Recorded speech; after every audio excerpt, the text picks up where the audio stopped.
Well,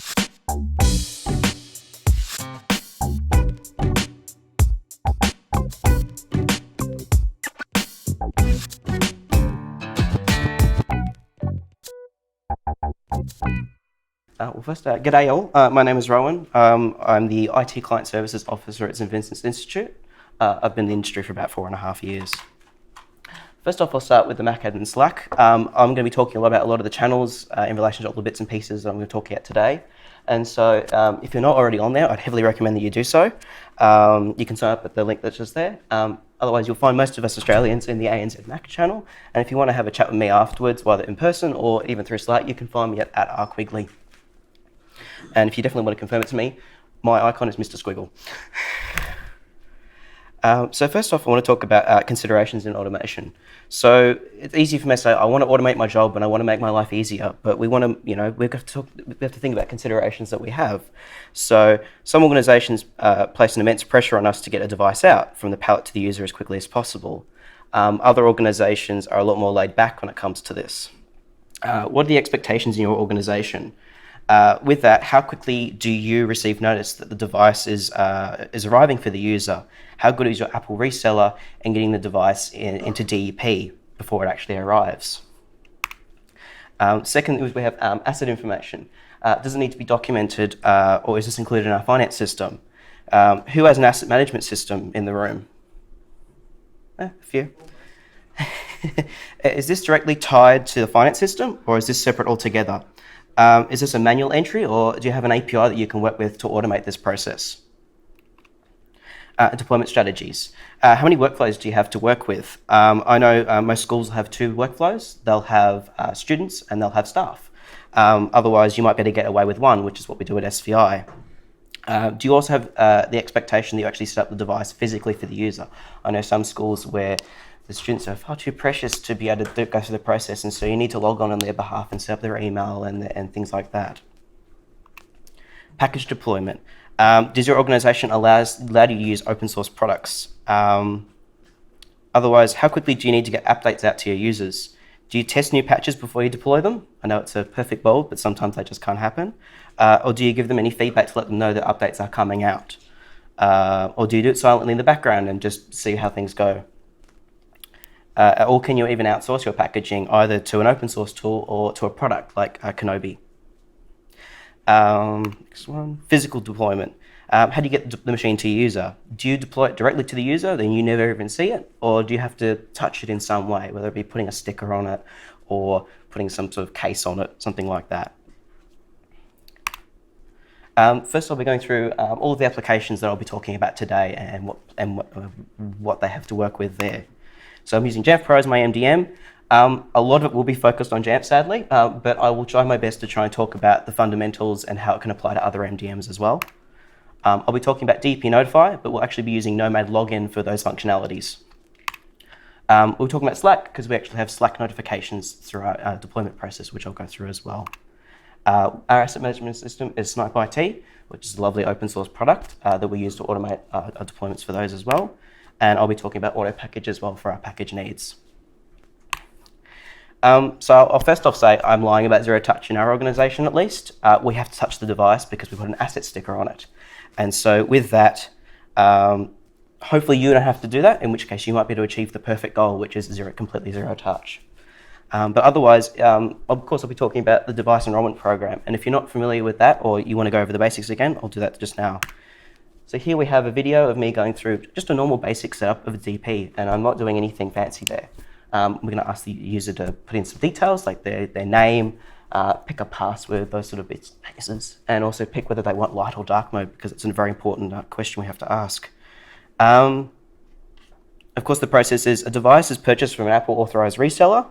Usually just before or just after shipment, the device is added to DEP. You'll usually get an email letting you know that's happened, and about 10 or 15 minutes later, your MDM will pick up on that, and depending on your setup, you may have it that it automatically gets deployed to a specific pre-stage enrollment, at least in Jamf's terms. So that's just a basic DEP enrollment. So let's go through adding some extra features there. First, we'll be talking about DEPNotify. So DEPNotify or Nomad Login is what we're using for the actual deployment stage, which is a lovely, pretty screen that the user sees, letting them know what processes are happening in the background and making that really nice, intuitive process for them to go through. So although I am using the functionality from DEPNotify, it will mostly be based around Nomad login, and the reason is that I'll explain. So first off, both of them are written in Swift, and they're both open source products. Version 1.3.0 of Nomad login gave us DEPNotify-like features, which means that the main difference between the two products is that DEPNotify works in user space, which means we have to log in as a user to run it, whereas Nomad login runs at the login window, and we can do that before the user's even logged in for the very first time. So Nomad login's actual real purpose, I suppose, is meant to be a replacement for AD binding and being able to log into that, but we're simply going to be using it today for the actual deployment process. So this is our actual SVI's DEP workflow. I'll walk you through it, and I'll also then be going through each step as to what is actually happening in the background, because you may not see a lot of those. So first off, we pick our country and our keyboard. We then have to sit through our lovely message letting us know that our device is going to be configured. We then sadly have to pick our location, which of course for today is Sydney.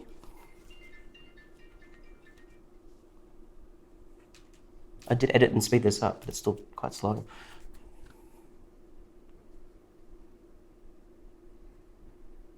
Now what's happening here is the Jamf binary is being installed, and sadly we have to set the login window for a little bit. And the reason is, with Jamf Cloud you can deploy a package and a config profile before the device has even finished that previous screen we just saw there. However, we don't have Jamf Cloud, and so we don't have that functionality there. So we're essentially waiting for the Jamf binary to be deployed, the enrollment complete trigger to finish, and then after which we should see the questions asking us for our username and our asset tag. There we go. I'm aware of the mistake that's written there as well, asking for the computer name and asset tag, but sadly I found it too late. So every device at SVI has a 6-digit asset tag on it, which we ask people to put in, and then we go through the normal setup process.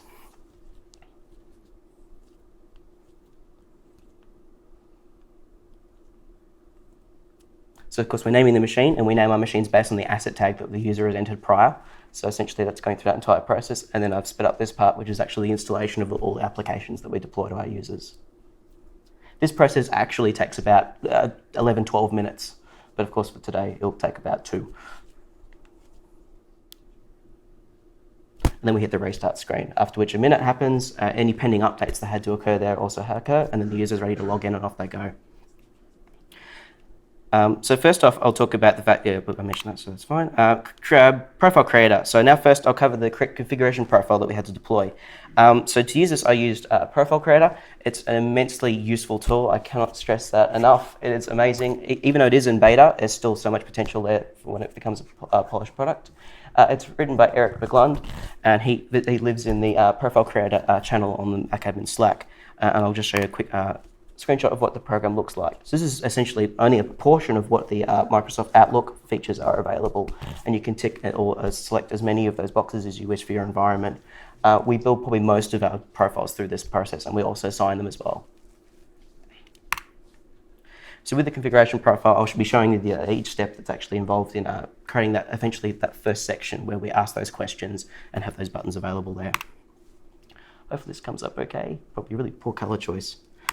So first off, as a requirement in Profile Creator, we have to put the AD domain, even if we're not using it, same as the login logo, because essentially that's if the user was logging into the machine normally, which we're not doing in this case. So those are simply required fields. We then have the notify log style, so a banner along the bottom there telling you what application is being installed at each point. That's being pulled from the Jamf log, and so we need to make sure that it's aware that that exists so it can read from that. We then have the payload type. Of course, we're letting it know that this is in relation to Nomad login and to apply for that.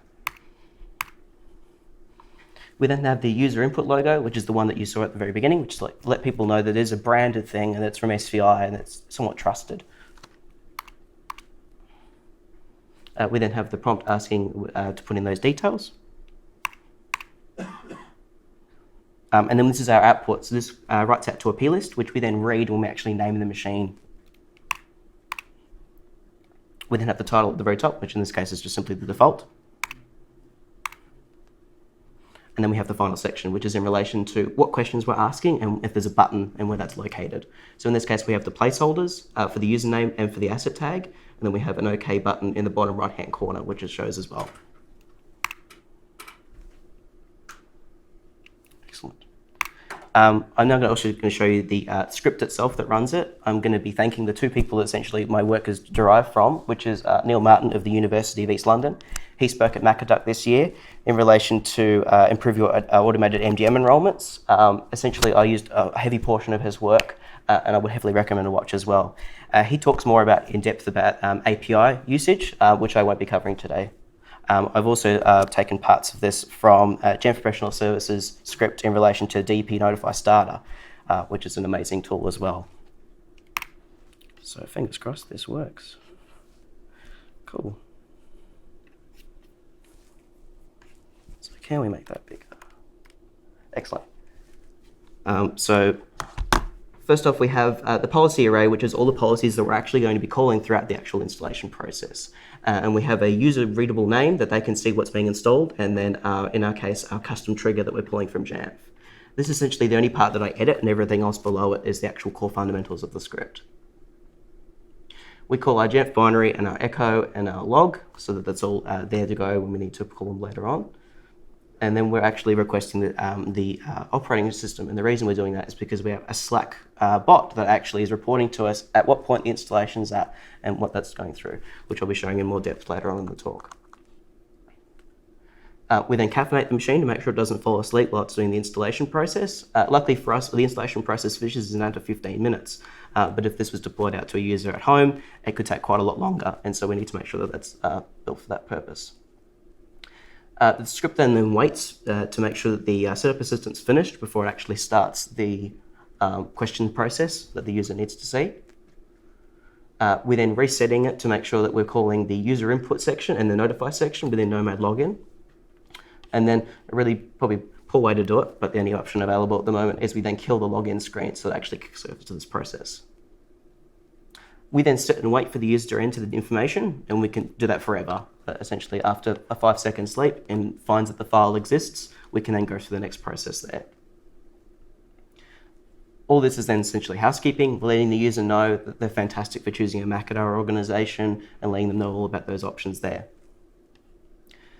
Now, because we name our machines after the asset tag in the system, we're pulling that information from the output that we've listed earlier, and we're also pushing up the asset tag and the username that's selected back to Jamf, and we do this through a recon as opposed to the API because our API is not actually externally accessible to users. We then sadly still bind our machines, so there's a process there. And then we go through the policy array, which is essentially an echo command that runs through each of those, letting the user know at what process it's at, and also spitting those information to our Slack as well.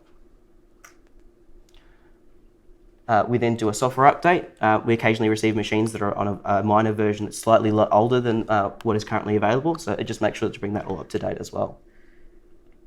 We remove Apple applications from our users. I'm honestly not sure why. It was something that was already there, and we bring those back as needed. And then we actually do our first inventory update, as I should have mentioned before. We have a force no recon there. So essentially, it's installing all the applications, and it's only at the very end that it does a recon to let us know everything is installed correctly and where that's located. We then let the user know that it's finished, and it will restart after a minute, after which we actually run Auth Changer, which is a tool built into Nomad Login, which actually resets the login window back to the normal login window that everyone's familiar with. We then kill our caffeinate process, and we restart the machine. And from that point, the user sees everything that's working there.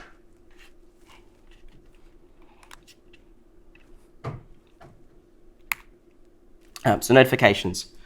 So we're using Slack in this case for our notifications. How many people deploy their machines here without actually seeing the machine, like directly to the user? A couple, that exists. We do get a little bit of information within Jamf. We can see that devices actually started to enroll, usually see because the computer record actually now exists.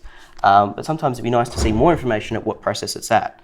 So with that, we use a Slack bot to do that. The reason we use a Slack bot instead of a webhook is because it doesn't support replies to threads.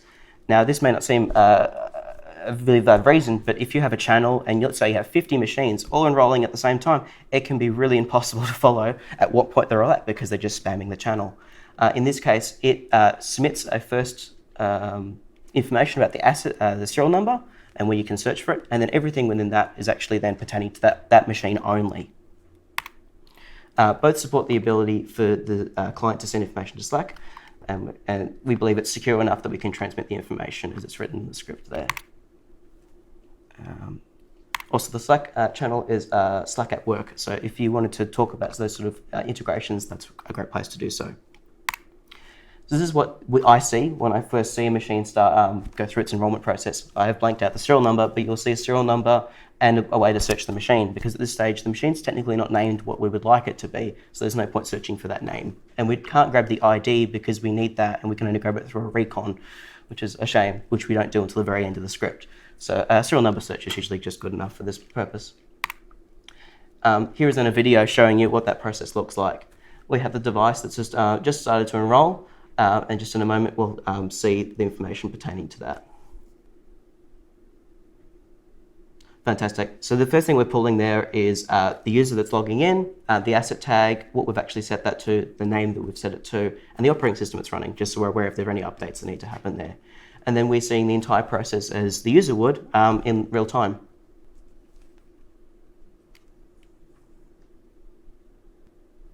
I'll just skip past this now, but essentially at the end it just says installation finished, and we know the machine's ready to go. And of course I can then click on that link at the very beginning there, and I can then look at the machine and all the information it pertains to. Here's the actual how the Slack integration actually works. It ends up being quite a short script after all, which is not too bad there. So we pull our operating system so we can see what that looks like when we get the reply, and we also pull the serial number so we can actually search for it within Jamf Pro. We then have the token, which is there, but it's actually not the real token, which we need of course to send the message. We then have the channel that we've selected, so we know that that's working there. We then do our first essential send of the command, which is the beginning of the thread, and we then pull an ID that it gives us, which is listed here, which we need to then respond to be within that thread there. After which we can then call that whenever we wish to then be sent within that thread that's listed there. Next we move on to asset management. So next I'm going to cover Snipe-IT, open source asset management system. We utilize it heavily at SVI. Although I know some organizations use their MDM as their asset management system, we find that an MDM can lack certain functionality that an asset management system can provide. If I want to know how many owners a machine's had, how many repairs it's had, or whether those were in warranty or out of warranty is something that's nice to have. We also have the development point that we're a half Windows, half Mac organization, so we have to record the Windows devices as well. In our case, when we first launched Snipe-IT, we created a spreadsheet from Jamf Pro where we simply imported the data through a spreadsheet, but now we actually automate that process through webhooks. First, I'll cover the landscape that is webhooks with MDMs. Jamf Pro has the best in terms of functionality for webhooks, with Meraki simply only having one webhook letting you know the devices on the network that you use in your asset management system, and sadly none of the other products offering that either. However, there is a version of this out there called Jamf to Snipe, which actually utilizes API functionality. So if you did have an MDM that had decent API functionality, you could pull the information through that as well. So we're going to talk about three main webhooks within Jamf Pro that we want to look at. We've got the computer added, which is a machine is enrolled for the first time in your MDM server. Device added to DEP, whenever a device hits your DEP instance and your MDM server. And computer check-in, which is any time a machine requests a check-in, which is commonly every 15 minutes. We're going to look at each of these webhooks and their pros and cons. First off, we have the computer added, which for most people would probably be the most appropriate of them all. However, it does give us a lot of information as well, and it would be perfect, however, of one thing. If we were a brand new organization and we'd never enrolled a device before, we'd probably use computer added. But if a device has already been in Jamf Pro before and we're simply wiping it and resetting it, this webhook doesn't get hit, and you don't get a notification letting you know of that device being re-enrolled. So we'd have to delete the computer record first. Next, we have the device added to DEP. That simply is, as it mentions, device added to DEP. But we only get really two main bits of information, which is the model and the serial number. That's it, which is not very helpful, I'll be honest, in most things. Finally, we have computer check-in, which looks very similar to computer added.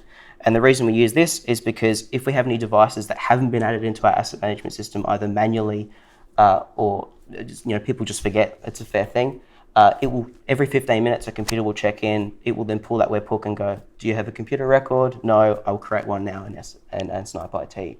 And we pull things like who it's allocated to, MAC addresses, human readable model numbers. So I can then search, I want to know every 13-inch MacBook Pro in my environment. Can I grab that? Yep, and it can give me that information.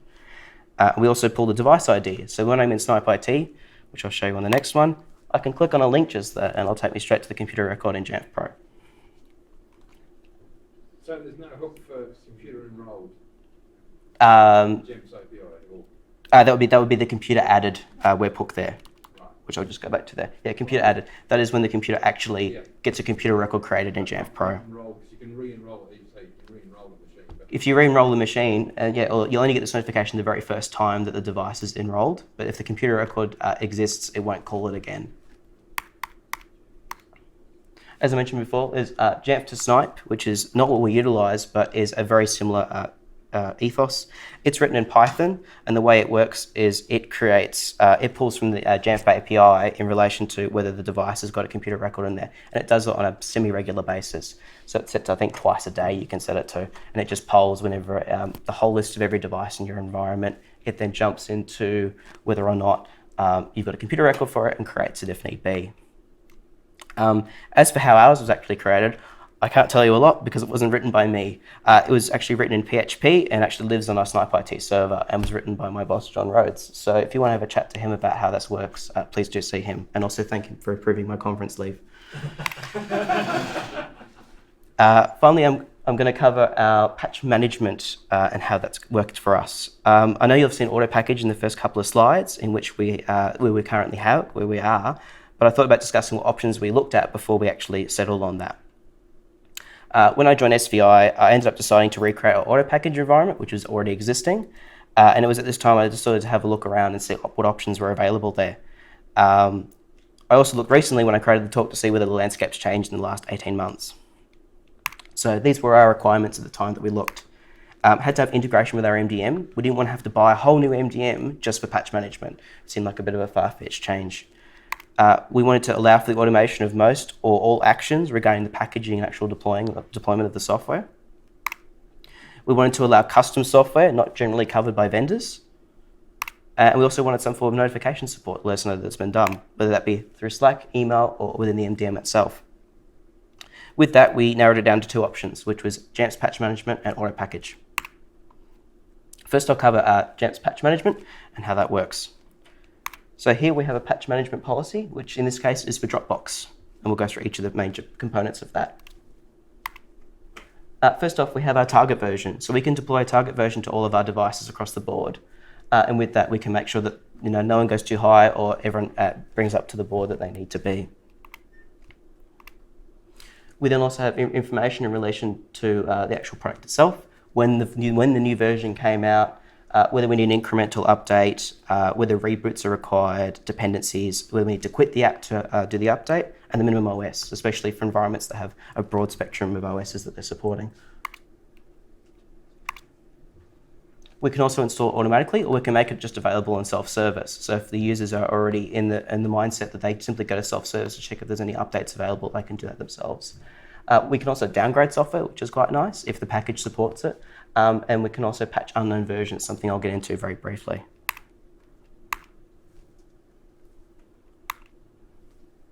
Here with Dropbox, we have each of our version, and the way that works is you simply attach a package to a specific version that's listed there. This process, sadly, however, is manual and can't be automated, as Mike mentioned earlier. Hopefully something that will be changing very soon. We also have then the ability to provide a grace period to the user to let them know that the app will be quitting and that they need to quit it so that the update can actually take place. And we can customize the text there, and we can customize the duration as well. I think 5 minutes is generally a pretty decent amount of time, but I've seen people be especially mean and go 1 minute. Here we'll go over the differences between a standard policy and a patch management policy and the pros and cons between those. Patch management policies only deploy packages, whereas a standard policy, we can deploy packages, scripts, commands, anything of that nature. Patch management policies deploy based on a target version, as we mentioned before, and standard policies will require the use of smart groups to achieve the same goal. Patch management policies can provide a grace period to the user to close the program prior to updating, with standard policies with a script that runs and waits beforehand and could achieve the same goal. And then patch management policies can allow for the downgrading of application versions, whereas with standard policies, we would need to probably delete the program or simply overwrite the previous version, and coordinating this with smart groups as well. Now, I haven't actually covered the patch definitions themselves, which I'll just be doing now. For feature's sake, Jamf provide roughly 65 patch definitions to get you started. You cannot create your own custom ones within the product itself, and you need to set up an external server to actually create your own custom patch definitions. This was introduced, and I believe, Jamf Pro 10.2, which means that we can now create a server and create those ourselves. With that, we revisited patch management again before this talk when I received access to a beta instance of Mondada's Kenobi. Kenobi is a product by Mondada which allows for the importation of third-party patch definitions, and for a fee, their definitions and their version history are managed by them. Mondada's products, however, come in two flavors, with Kenobi just being patch definitions, and then Kenobi Pro being patch definitions and actual creation of packages on your behalf as well. So with that, you could build your own server, pull them from the community with a project called Community Patch, or for a paid service, as I mentioned, with Mondada's Kenobi. So as we go through here, custom patch definitions are not possible within Jamf Pro directly, and then here are all the options available out there currently. Community patch is based on Patch Server, which was written, I believe, by a Jamf employee, and so the options are definitely out there available. We also have, there's the Kenobi logo there, and we also have all of the channels that are associated with each of these projects. I heavily recommend jumping into any one of those and having a chat with some of the developers there that work on those. However, with that, Jamf's patch management has had a few tweaks and changes since its introduction back in November 2017, but not to the extent that the issues I'll mention here have had any real fixes or resolutions. The patch management interface in Jamf Pro isn't great. It's difficult to see how many patch management policies you have in your instance at a glance compared to your standard policies. If I want to have a look at every policy I've got there, I can just scroll through and have a quick look. If I want to do so within patch management, I have to go to patch management, I have to pick my application that I want.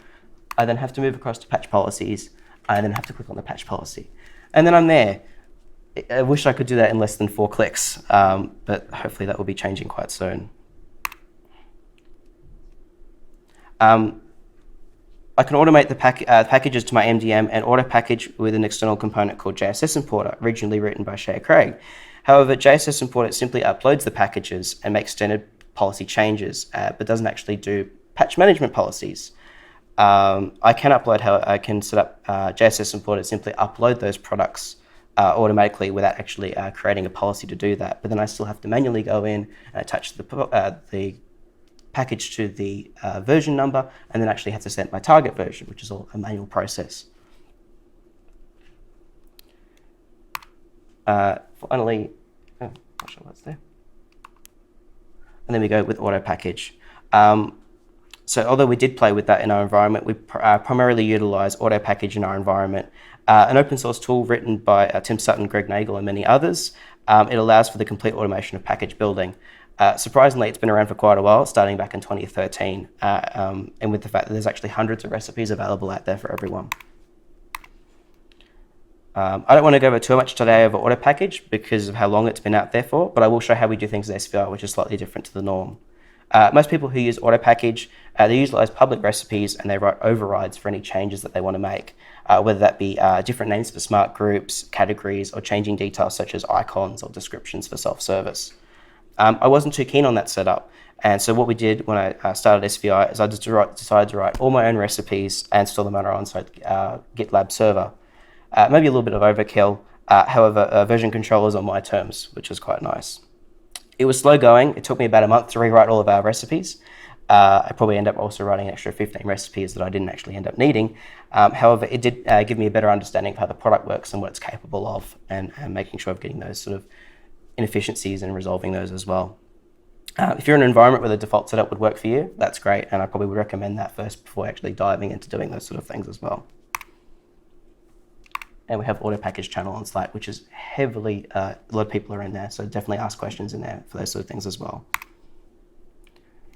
Here I have some recipe examples of how we do things slightly differently at SVI. We have two sets of policies that we create with AutoPkg. One is the deployment policy, which is the one that's utilized by Nomad Login, which we had before, and one that shows up in self-service for the user to install as they wish. The second policy is an update policy, which the user doesn't see and is automatic behind the scenes. They have a criteria to ensure that the older version is replaced with a newer version, but there's also a way we can verify packages first. So one thing we do with our update policies is they deploy to a subset of our users. So here is just a normal standard, the very top of anyway, of an AutoPkg policy. It's in the category of productivity, it has an icon, has a description, those sort of things. And the slight difference between that is we then have app name update, so I can check and see who's on an older version, who I need to update, and a couple of changes there. But here's our actual smart group. So the smart group will look for the application name. It will then make sure it is not, because we want to replace it, it's not the current version that's out. And we also use major version as well to ensure that, for example, we have deploy Flojo in our environment, Flojo 9 and Flojo 10. The only difference between them is a version string. They're both called Flojo, which means I definitely don't want to overwrite someone using an older version. And with that, so we can make sure that that doesn't happen. We then deploy to anyone within the SVI supported clients, which is essentially anyone 10.12 or above, hopefully soon 10.13 and above. And then with that, we also have a group called testing. Testing are essentially people who are very vocal about things that will happen in IT. And so anyone that has a problem, I put them in that list, and they're definitely to come back to me to let me know if there's any issues before I actually deploy to everyone else. Generally, we do the testing for about 1 or 2 days before I will then remove that from the smart group, and it ends up being deployed to everyone regardless. To finish off today, I'll go over all the products used and what function they had in making our environment automated. Because we use Jamf Pro for our MDM, Jamf Nation for the channel there, DEPNotify and Nomad Login, DEPNotify and Nomad Login for the channels as well, where we request our asset information, username, and install our software. Slack with Slack at Work, notifications throughout the setup process for us, Snipe-IT at the Snipe-IT channel as well, to track our assets in the field automatically from our MDM, and AutoPkg to package and automate our software deployment. Thanks for coming.